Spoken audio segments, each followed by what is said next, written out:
America और middle east में जंग का रिश्ता काफी पुराना है। खाड़ी युद्ध हो या सीरिया और इराक का सिविल वॉर, अमेरिका ने जो चाहा वो किया, मगर एक देश उसकी आंखों में कई सालों से खटक रहा है।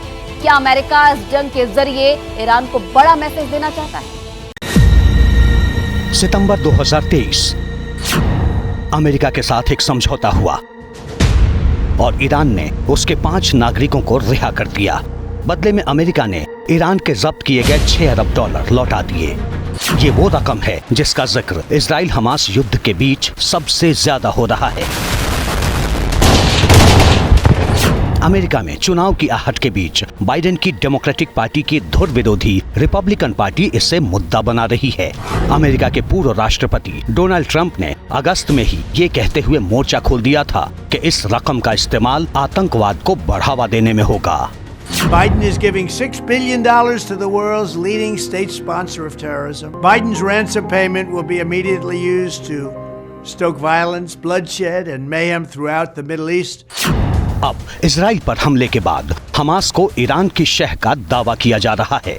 हमास की तरफ से किया गया पहला हमला 7 अक्टूबर को और उसके बाद इजराइल ने हमास को जवाब देने और उसको बिल्कुल खत्म करने के लिए एक बड़ा युद्ध छेड़ा है। और इस युद्ध में माना जा रहा है कि और बहुत से मुल्क भी शामिल हो सकते हैं। इस युद्ध का दायरा बढ़ सकता है क्योंकि ऐसा माना जा रहा है कि इस हमले के पीछे ईरान था और ईरान ने हिजबुल्लाह के साथ मिलकर हमास को इस हमले के लिए तैयार किया और हमास को बैकअप दिया, जिसकी वजह से ऐसा हुआ। इजराइल ईरान से तो अपनी दुश्मनी रखता ही है, लेकिन अमेरिका का साथ मिलने के बाद इजराइल कोई कमी नहीं छोड़ना चाहता। इसलिए बैटल ग्राउंड से लगातार हमास पे हमले किए जा रहे हैं। पहले ईरान से समझौता और अब हमास की पीठ पर ईरान का हाथ होने के दावे अमेरिका की बाइडेन सरकार पर सीधे सीधे सवाल उठा रहे हैं। सबसे बड़ा धक्का बाइडेन की छवि को लगा है। माना जा रहा है कि इससे उबरने के लिए बाइडेन सरकार अब ईरान को घेरने की तैयारी में जुट गई है। इसे आप यूं समझिए कि अमेरिका के सामने फिल वक्त में कई सारी चुनौतियां हैं। चुनौती एक नहीं है, चुनौती कई सारी, जिनमें से एक बड़ी चुनौती है कि अमेरिका की तमाम मदद के बावजूद रूस यूक्रेन वॉर में रूस लगातार डटा हुआ है। दूसरा, अमेरिका की चेतावनी के बावजूद रूस के पार्टनर ईरान का परमाणु कार्यक्रम जारी रखना, जो कि अब रफ्तार भी पकड़ रहा है। पिछले कुछ वक्त में ऐसे कई मौके आए जब ईरान और अमेरिका के बीच तनातनी साफ तौर पर बढ़ती दिखाई दी। बाइडेन के कार्यकाल में खाड़ी में अमेरिकी सैनिकों की लगातार बढ़ती तैनाती इसी का नतीजा है। अमेरिका ने ईरान पर नजर रखने के लिए हजारों सैनिक तैनात किए हैं। सबसे घातक स्टील्थ फाइटर जेट F-35 की भी तैनाती की गई है। इसके बावजूद न तो ईरान का परमाणु कार्यक्रम रुका और न ही वो स्ट्रेट ऑफ हॉर्मुज में अमेरिका के आगे झुका। यानी कि मिडिल ईस्ट में जो ईरान की बढ़ती हुई ताकत है वो सीधे तौर पर अमेरिका को चुनौती देने लगी है और अमेरिका को ये कतई मंजूर नहीं है। फिर चाहे अमेरिका के खिलाफ लेबनान के आतंकी संगठन हिजबुल्लाह का सपोर्ट हो या फिर सीरिया में अमेरिकी विरोधी सरकार बशर अल असद की सत्ता का बचाव। मिडिल ईस्ट में रूस और चीन की एंट्री और ईरान की बढ़ती ताकत ने अमेरिका की महाशक्ति वाली छवि पर सीधा वार किया है।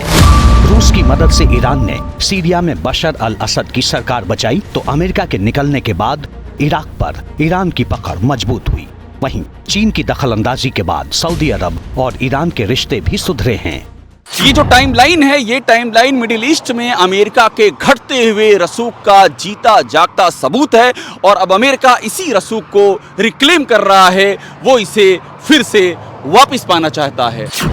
हालांकि माना जा रहा है कि अमेरिका के लिए मिडिल ईस्ट में अपना रुतबा दोबारा हासिल करने का रास्ता उतना भी आसान नहीं है, क्योंकि ईरान, सीरिया, यहाँ तक कि इराक भी रूस के करीब माने जाते हैं। जबकि मौजूदा वक्त में रूस के साथ मजबूती से खड़ा दिखाई देने वाला चीन भी मिडिल ईस्ट पर पकड़ मजबूत कर रहा है।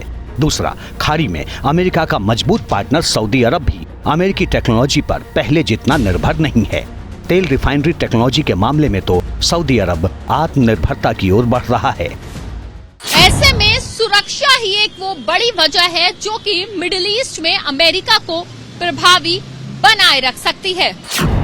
शायद यही वजह है कि जब इजराइल हमास के खिलाफ युद्ध लड़ रहा है तब आक्रामक रूप से फ्रंट पर आ चुका अमेरिका मेडिटेरियन सी में जंगी बेड़ा तैनात कर चुका है और तेल अवीव से कतर तक डिप्लोमेटिक चैनल खोल चुका है। फारस की खाड़ी से भूमध्य सागर तक अमेरिकी घेराबंदी संकेत है कि उसके निशाने पर हमास नहीं बल्कि उसके पीछे खड़ा ईरान है।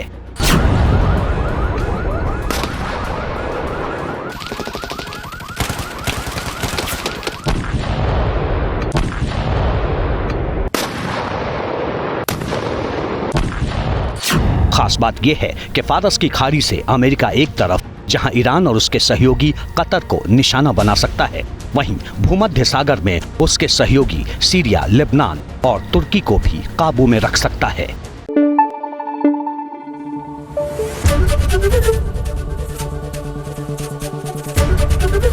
एबीपी न्यूज आपको रखे आगे।